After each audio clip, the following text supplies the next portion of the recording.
Bem-vindo ao canal Neville Goddard Português. Aqui você encontra os ensinamentos poderosos e transformadores de Neville Goddard traduzidos e apresentados em nossa língua, de forma clara, prática e fiel ao original. Se você quer aprender a manifestar seus desejos, entender o verdadeiro poder da imaginação e descobrir sua verdadeira natureza espiritual, você está no lugar certo. Já se inscreva agora e ative as notificações para não perder nenhum conteúdo que pode mudar sua vida. Vamos juntos explorar o incrível poder que existe dentro de você. Cabala. Por Neville Goddard, 1º de janeiro de 1965. A seguir está a transcrição de uma palestra. Nesta última quarta-feira, tive a ocasião de recorrer a uma Bíblia antiga minha, e lá encontrei 2 cartas do meu velho amigo Abdullah. Eu já as havia esquecido há muito tempo, pois foram me dadas em 1930 ou 1931. Agora estão se deteriorando e se desfazendo. Eram simplesmente instruções sobre a Cabala. E a primeira parte delas não lhes interessaria porque é toda muito técnica em hebraico, mas há outras partes que sei que lhes interessarão. E foi isto que ele disse em uma delas. As criaturas nunca são culpadas pelas aparentes transgressões que cometem. O Senhor ordenou todas as ações, e somente Ele executa tudo o que é realizado. É com isso que começa. Ele não acusa ninguém do mal, pois todos cumpriram o seu mandamento e realizaram o seu serviço. Se existe o mal, eu, o Senhor, faço todas essas coisas. Isaías capítulo 45 versículo 7. Isaías capítulo 45 versículo 7. Eu formo a luz e crio as trevas, eu faço a paz e crio o mal, eu, o Senhor, faço todas essas coisas. Quando você lê isso pela primeira vez em um certo nível de consciência, fica chocado. Isso entra em conflito com tudo que você considera sagrado. Mas ele não para por aí. Ele pega uma passagem muito pequena do livro de João, o capítulo 4 de João, é uma conversa entre Jesus e a mulher samaritana. E ele disse a ela. João capítulo 4 versículo 21.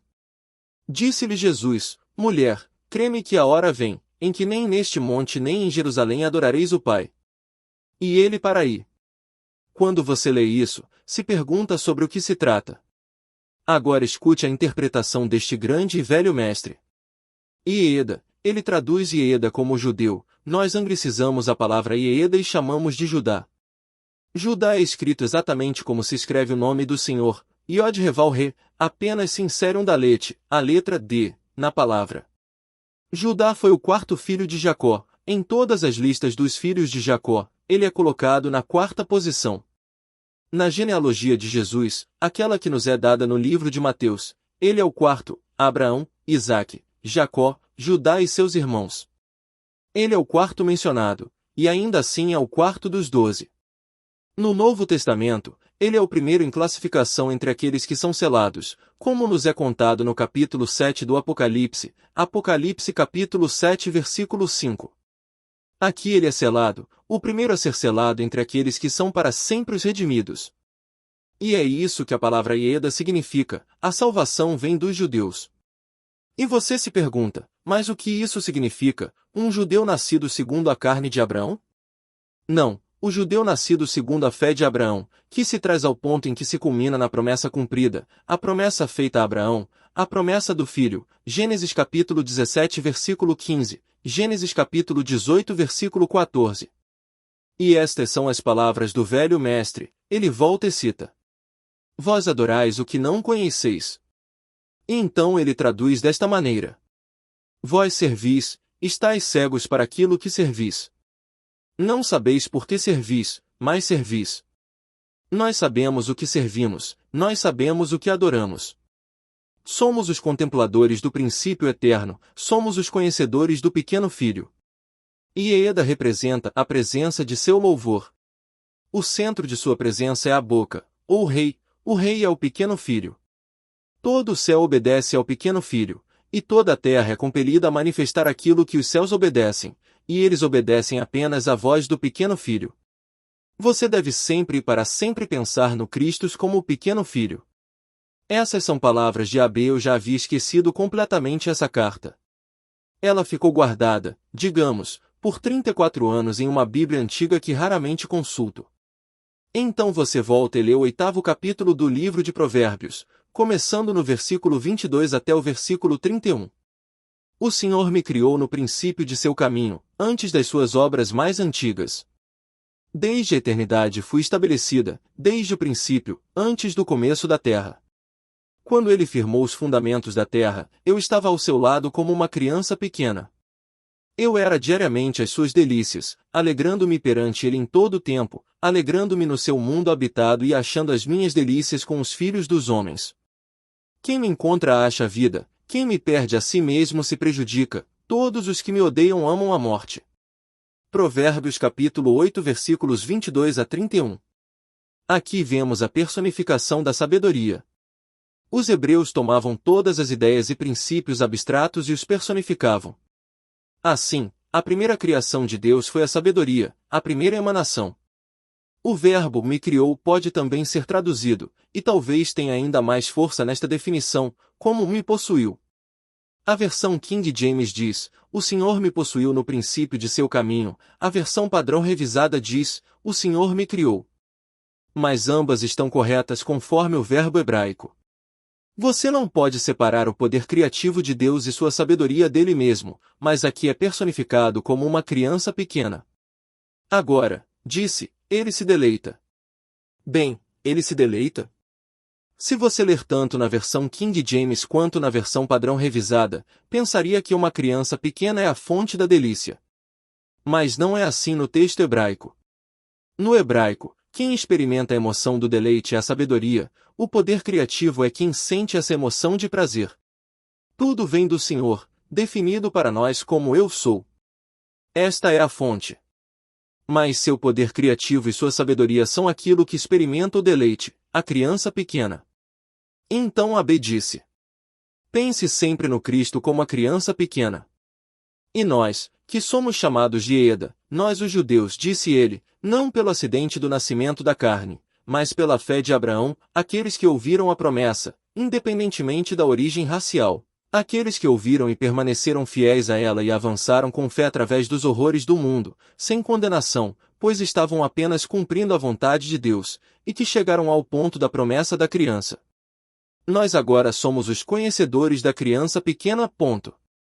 Todos que são conhecedores da criança pequena são contados entre aqueles chamados salvação dos judeus. Todos entram nesse estado porque conhecem a criança pequena. Como Blake disse, os mortos ouviram a voz da criança e começaram a despertar do sono. Todas as coisas ouviram a voz da criança e começaram a despertar para a vida. William Blake. A voz da criança? Sim, ela é o próprio sopro. Como é dito em Eclesiastes capítulo 3 versículo 19, é o sopro de Deus que dá vida ao homem. Se Deus retirar o seu sopro, o homem morre. Mas o que é esse sopro? É chamado de sopro. Sopro é vento. E vento e espírito são a mesma palavra no hebraico, ruach, sendo vento seu significado primário. Assim, quando encontrarem a criança, alguns dirão, eu não ouvi uma voz. Mas você ouviu o vento, não ouviu? Pois esse era a voz da criança. Essa era a voz da criança chamando os mortos do sono eterno. Então, se você ouviu o vento, você começou a acordar e despertou do sono da morte. E eventualmente todos ouvirão o vento, a voz da criança, e todos despertarão para a vida. Cada palavra que lhes digo é verdadeira, você foi prometido uma criança. Você a receberá. Depois que receber a criança nascida para você, virá outra, completamente diferente, um filho nos é dado. Porque um menino nos nasceu, um filho se nos deu. Isaías capítulo 9 versículo 6. Não são a mesma coisa. O menino é nascido, e você segura o menino nas suas próprias mãos. Este é um sinal do seu nascimento espiritual, tudo gira em torno de um nascimento. Mas o próximo não nasce, ele é gerado por Deus e dado a você quando Deus decide lhe dar a si mesmo. É propósito de Deus dar a si mesmo ao homem, como se não houvesse outro no mundo, apenas Deus e você. E para provar que ele conseguiu em seu propósito de se dar a você. Se Deus é pai, então tem um filho. Se ele lhe deu a si mesmo, então você é o pai desse filho. Assim, a segunda parte desta declaração no capítulo 9 de Isaías. Um filho nos é dado. Primeiro, nasce a criança. Isso vem primeiro porque ele não pode dar seu filho neste nível de carne, o filho é espírito. E carne e sangue não podem herdar o reino de Deus, 1 Coríntios capítulo 15 versículo 50. Para herdar o reino de Deus como Deus, você deve ser Deus o Pai. E não há como saber que você é Deus o Pai sem também ser pai do filho dele. Portanto, nos é nascido um menino para significar nosso nascimento no mundo do Espírito, e a nós é dado um filho. A criança é nascida para sinalizar o nascimento no céu, e depois vem o dom, um filho é dado.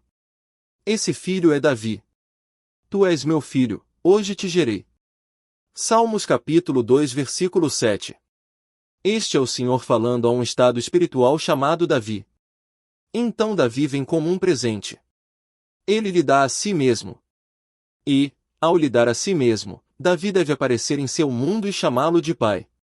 Se ele não chamá-lo de pai, e for qualquer outra relação, Deus não lhe deu a si mesmo, pois Deus é o pai de Davi. Tu és meu filho, hoje te gerei. Então Davi aparece no seu mundo, individualmente, e o chama de pai. Todos no mundo terão essa experiência, então conhecerão a paternidade de Deus e a irmandade dos homens. Porque se você é o pai do meu filho, então você e eu somos um. Se eu sou o pai do seu filho e seu filho é o mesmo que o meu, então quem poderia negar a nossa unidade? A única maneira de conhecer a unidade de Deus é através do Filho dele. Quando encontrei este velho papel se desintegrando, claramente escrito em papel muito barato, todo datilografado, e agora caindo aos pedaços, manuseei-o com muito cuidado, já fazem 11 anos. Agora entendo melhor, tendo vivido essas experiências nos últimos 30 e tantos anos desde que ele me entregou. Então o que ele estava dizendo? Que as criaturas não são culpadas por nenhum erro aparente que cometam. O que ele quis dizer? Quando ele me deu essas palavras, eu ainda não tinha tido as experiências, mas agora sei. Imagine que você entre em um lugar como este, mas muito mais animado, com pessoas jantando, dançando, caminhando. E você entra invisível para elas, porque veio em espírito, totalmente acordado. À medida que caminha, percebe que esse mundo animado é animado apenas por você. Todo esse vasto mundo em movimento, você está movendo. E para provar que é você que move, você interrompe uma atividade dentro de si mesmo, no momento em que a interrompe, tudo congela, tudo mesmo. Você se aproxima e olha para eles de perto, estão mortos, todos mortos. Então você libera novamente a atividade dentro de si e eles voltam a se mover, continuando suas ações. Suponha que você pudesse mudar a intenção deles, pois tudo vem de cima. Eles estão apenas cumprindo seu serviço. Estão todos sob compulsão.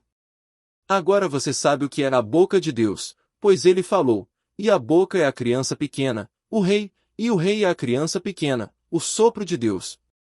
Você sabe exatamente o que fez, interrompeu uma atividade em seu próprio ser, e essa interrupção foi o recolhimento do seu sopro. E eles morreram. Como poderia você condenar qualquer homem neste mundo pelo que ele faz, se é você quem anima tudo? Quando está na carne, você também está sujeito ao seu próprio comando de cima. Assim, se você vem ao mundo para contar a história do princípio eterno, você está sujeito à mesma compulsão que impõe ao mundo quando está em espírito. Esse é o preço pela expansão do seu próprio poder criativo. Existe apenas Deus no mundo, nada além de Deus. Deus representa todos os papéis, o sábio e o tolo, o amante e o inimigo. Voltando então. Quem me encontra, encontra a vida, como pará-la e recomeçá-la. Quem me perde, prejudica a si mesmo, permanece no ciclo, faminto, ainda insatisfeito em encontrar a sabedoria. Quem me odeia, ama a morte, olhe para o vasto mundo, você não pode condená-los. Eles não conhecem a criança pequena, não conhecem o poder criativo de Deus chamado Cristo Jesus. Estão apaixonados pelo mundo. Querem prolongar esse pequeno ciclo de dor, mais um dia, mais um mês, mais um ano. Querem mais casas, mais roupas, querendo mais da morte, pois este mundo é morto e eles não sabem. Eu sei. Eu vi. Eu parei e reiniciei o movimento, em diferentes ocasiões, não foi erro. Assim, eu sei o que ele quis dizer com: quem me encontra, encontra a vida. Assim, o poder criativo de Deus é personificado como uma pequena criança. Paulo fala do poder criativo de Deus como Cristo Jesus, na primeira carta aos Coríntios, capítulo 1, versículo 24. Mas para os que são chamados, tanto judeus como gregos, Cristo é o poder de Deus e a sabedoria de Deus. O poder de Deus é personificado como Jesus Cristo. Mas pense sempre em Jesus Cristo como a pequena criança, sempre a pequena criança que se deleita na presença do Pai, a criança que experimenta a emoção da alegria. O poder criativo é quem sente essa alegria, ele não é a fonte, mas aquele que experimenta o deleite. Quando alguém chega a essa realização, encontrando a pequena criança que simboliza seu próprio nascimento do alto, logo após descobre o filho que é dado. E é este filho que revela a identidade daquele que o recebeu, e ele rompe a roda da morte. Porque este é o mistério da vida através da morte. Se o grão de trigo, caindo na terra, não morrer, fica só, mas, se morrer, produz muito fruto. João capítulo 12 versículo 24. Deus se tornou homem através de seu poder criativo, para que o homem se torne Deus, Filipenses 2:7. Assim, todos os comandos são de Deus para Deus. O homem, como vemos neste mundo, é parte da estrutura eterna do universo. Esta coisa chamada Neville, e todas as suas fases, desde a sua entrada no mundo até o seu desaparecimento, nunca realmente passou a existir, nem passará. Ele sempre foi parte da estrutura eterna. Nós apenas animamos essas fases com o poder criativo. O bebê no colo da mãe, o menino indo contrariado para a escola, o jovem tentando encontrar seu caminho, o homem, são todos apenas vestes que animamos. E chegará o dia em que, depois de atravessar todos os fornos da experiência, nós despertaremos e seremos o próprio poder criativo de Deus, um com Ele. Então poderemos dizer, somos Ieda. Fomos salvos do mundo da morte. Despertamos, e Deus e seu Filho, seu poder criativo, tornam-se um só. Então uma nova aventura começa, um novo drama, com os mesmos personagens, pois eles continuam parte da estrutura eterna. Se você hoje for a uma peça de teatro, você condenaria os atores pelos papéis que interpretam? Se houvesse alguma condenação, ela seria ao autor, não aos atores. O autor é Deus. E Deus precisa viver cada papel que criou. Tudo o que conhecemos sobre as leis do mundo, até as descobertas científicas mais aceitas hoje, também mudará. Gravidade? Toda criança aprende o que é. Mas eu parei a atividade dentro de mim e vi, um pássaro em pleno voo ficou imóvel no ar, sem cair. Onde estava a gravidade então? Assim, rearranjaremos tudo, e criaremos um drama ainda maior, expandindo ainda mais nosso poder criativo, e esse poder é Jesus Cristo. Foi dito, somos Ieda, os conhecedores da pequena criança. Somos os contempladores do princípio eterno. Já o resto da humanidade adora o que não conhece, servindo sem entender a quem serve e por quê. O homem vive sob uma compulsão que vem de cima, falada pela pequena criança que se deleita nas experiências. Quando finalmente nascemos do alto e seguramos essa pequena criança em nossos braços, entramos no mundo criativo e começamos a palavra falada até que todo o poder seja redimido. Pois Deus apenas redime a si mesmo, deixando o homem como parte da estrutura eterna. No final, nada é condenado. Pai, perdoa-lhes, porque não sabem o que fazem. Lucas capítulo 23 versículo 34. Durante o julgamento, Pilatos disse, não sabes que tenho poder para te crucificar e para te soltar? E ele respondeu, nenhum poder terias contra mim, se de cima não te fosse dado. João 19:10. Nenhum homem tem poder senão o que é concedido de cima. Por isso, aquele que entregou Jesus nas mãos de Pilatos cometeu o maior pecado, se é que existe pecado, pois tudo é um drama. Viemos ao palco bem ensaiados para os papéis que estamos vivendo, para exercitar esse poder criativo que é Cristo. Fomos avisados de tudo antes de começar. Como no poema The New House de Edward Thomas. Logo que fechei a porta, estava só na nova casa, e o vento começou a gemer. A casa envelheceu de repente, e eu envelheci com ela. Meus ouvidos foram atormentados pelo pressentimento do que fora previsto. Noites de tempestade, dias de névoa sem fim. Tristes dias em que o sol brilharia em vão. Velhas dores e dores ainda por vir. Tudo me foi dito, nada pude prever.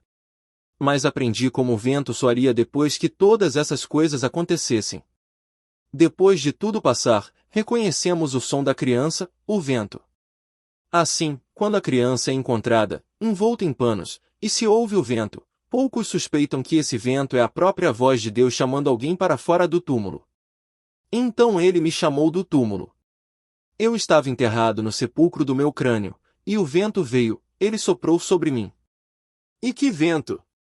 Tudo me foi predito, mas enquanto estou representando o papel, estou tão imerso nele que não consigo prever o que vai acontecer. Ainda assim, tudo me foi revelado antecipadamente. E a promessa, o final, também me foram revelados. Ele me daria um filho, e o filho significaria o meu nascimento, mesmo que eu já fosse velho. Pois Abraão era velho, tinha 100 anos, e foi-lhe dito, agora você será exilado por 400 anos. Bem, 400 é o valor numérico da última letra do alfabeto hebraico. E o símbolo dessa última letra é uma cruz, a letra é tal. Então, enquanto eu carrego a cruz da carne e viajo por este mundo, exilado da minha verdadeira morada para expandir o poder que é meu, no fim ele cumprirá sua promessa e me dará o filho. E isso será minha saída do mundo da morte. Assim, eu voltarei tendo recebido sua promessa. E antes que ele retire a veste, a cruz, ele me dará a si mesmo, e isso me será dado na forma de seu filho. Ele me dará seu filho Davi como meu filho. Antes de me chamar de volta, terei plena consciência do fato de que eu e meu Pai, a quem os homens chamam de Deus, somos um, quando ele me der isso aqui no mundo das sombras ao me dar Davi como filho. Então ele rasga tudo, para que eu nunca mais ocupe este templo, rasgando de cima a baixo. Depois, ele me ergue na forma de uma serpente flamejante. Então ele sela a aliança que fez consigo mesmo descendo sobre mim em forma corporal de uma pomba, e me cobre de beijos, para que eu saiba que ele cumpriu sua promessa e está satisfeito com a jornada agora que ela chegou ao fim. Mas, embora quem tenha recebido isso deseje partir e se unir àquele poder criativo vindo do alto, e não mais permanecer sendo trabalhado aqui embaixo, a necessidade ainda mantém a pessoa na carne. Assim, você pode contar isso e contar aqueles que ele enviou para ouvir. Porque tudo é ordenado, nada está fora de ordem. Nenhuma pessoa está aqui esta noite por acaso, e ninguém está faltando, ninguém. O que está sendo dito esta noite, precisava ser ouvido por aqueles que ouviram. Ele enviou vocês assim como me enviou. Nada está fora de ordem. Como Blake disse em seu estado ressuscitado hoje. Não se intimidem com os horrores do mundo. Tudo está ordenado e correto e deve cumprir seu destino para alcançar a perfeição. Siga esse caminho e você receberá de seu próprio ego uma percepção ainda mais profunda das belezas eternas da natureza. Você também receberá uma libertação cada vez maior de tudo que agora parece tão triste e terrível.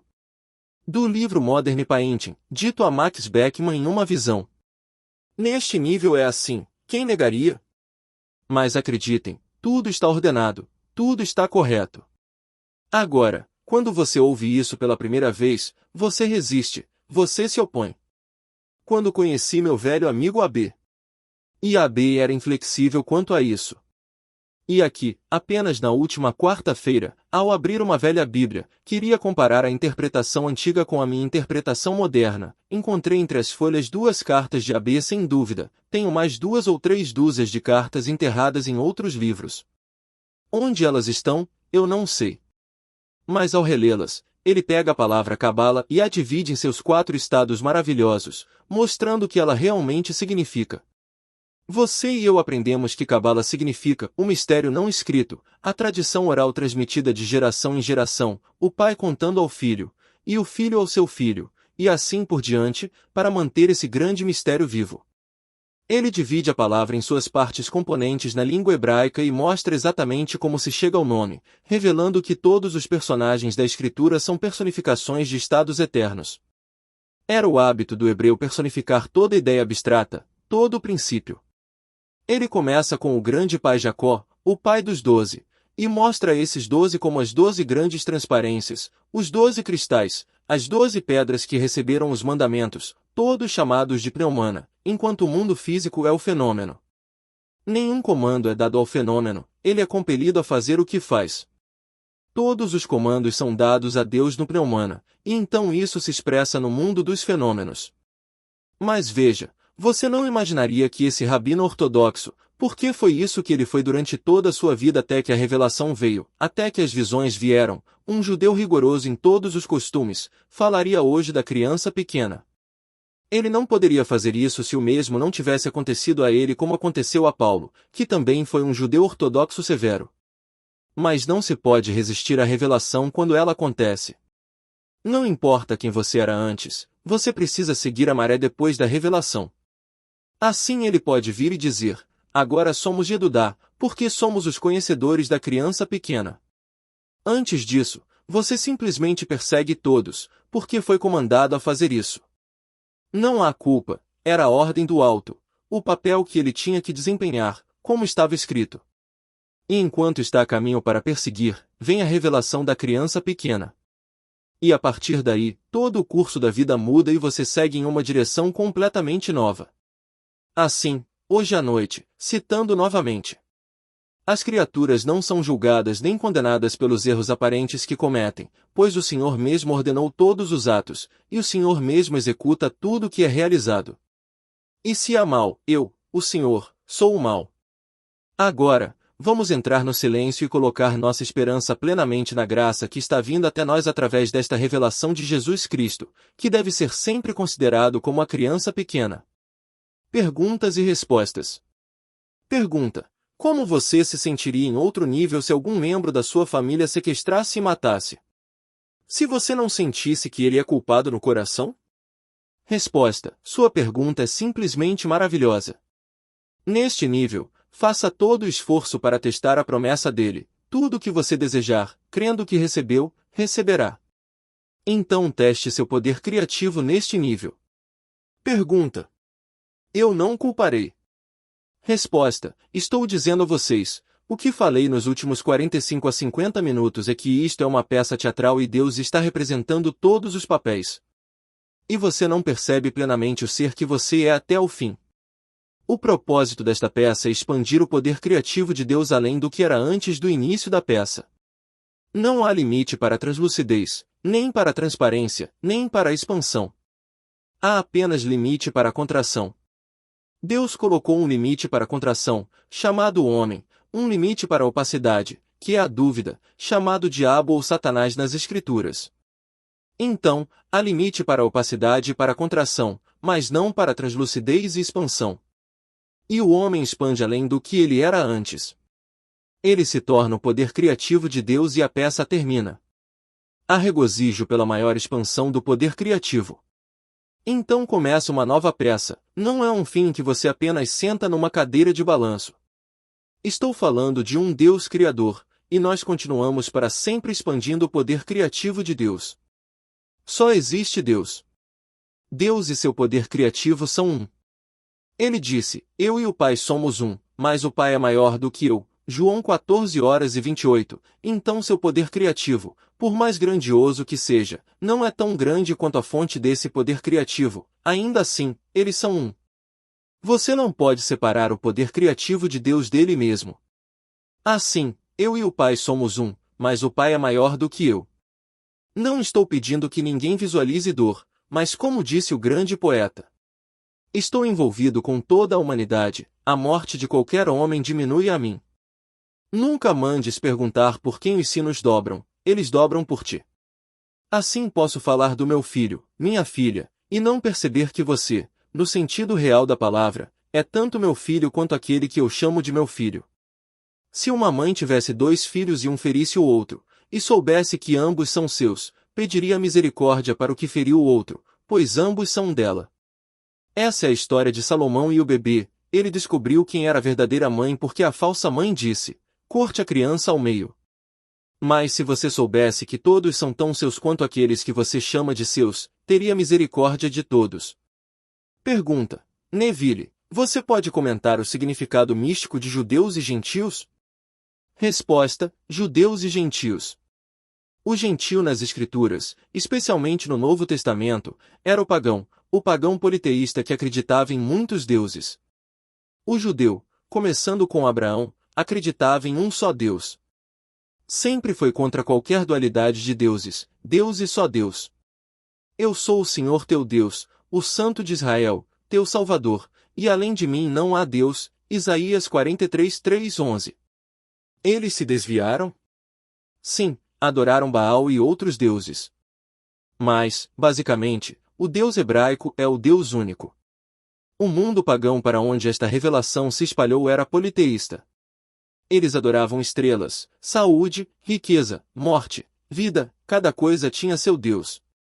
Hoje, no mundo cristão, mesmo dizendo acreditar em um só Deus, ainda temos muitos santos, um santo para isso, outro para aquilo. Na Itália, por exemplo, disse-me um empresário em São Francisco, se você rezar para um santo e ele não atender em uma semana, você o agride, cospe nele, e passa para outro santo. Apesar disso, continuam dizendo que acreditam em um só Deus, chamando de Jesus Cristo, sem saber quem é Jesus Cristo.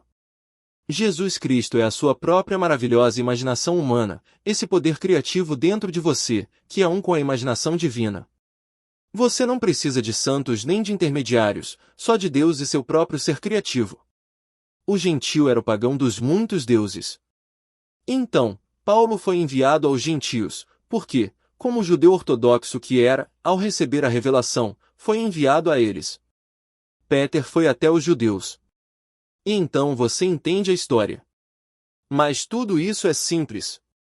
Tudo bem, eu vou até todo mundo. Eu não me importo se você é católico, cientista cristão, judeu ou qualquer outra coisa neste mundo, muçulmano, não me importa. Eu sei que o que estou dizendo é verdade, é baseado em experiência. Tudo foi desvelado diante de mim, eu experienciei isso. E então, não estou sempre. Porque é verdade, isso é eternamente verdadeiro. Existe apenas um Deus, um único ser interpretando todos os papéis. Não haverá conflito entre deuses quando o drama terminar, apenas regozijo, porque a peça terá saído exatamente como foi predeterminada. Deus planejou tudo como aconteceu e como será consumado. Pergunta: se tudo supostamente já está planejado e nós somos os atores entrando com um roteiro, então tudo seria um tipo de fatalismo, é só sentar e esperar? Resposta: em certo nível, parece ser assim. Você não pode evitar a conclusão da predestinação quando lê as cartas de Paulo. No capítulo 8 do livro de Romanos, ele nos diz: aqueles que ele conheceu de antemão, também predestinou para serem conformes à imagem de seu Filho. E aos que predestinou, também chamou, e aos que chamou, também justificou, e aos que justificou, também glorificou. Romanos 8:29. Esses 5 termos, eu não vejo como alguém pode considerar conhecimento prévio, predestinação, chamado, justificação e glorificação e chegar a qualquer outra conclusão que não seja a da predestinação. Ainda assim, dentro da estrutura de uma peça predestinada, os atores recebem muita liberdade, porque ser rico ou pobre não altera a peça, ser conhecido ou anônimo também não.